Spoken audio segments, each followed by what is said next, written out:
Mapagpalang araw ulit mga fellow farmers.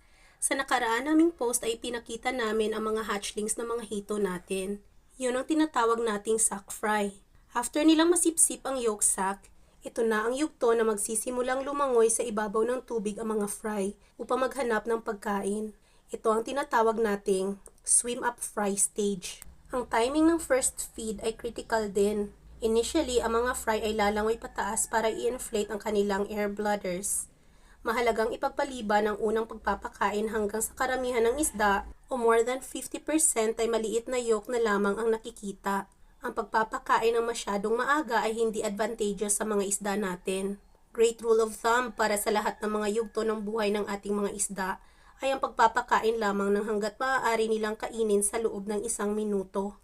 Dahil ang sobrang pagpapakain ay maaaring maging dahilan upang makontaminate ang tubig sa inyong fish pond.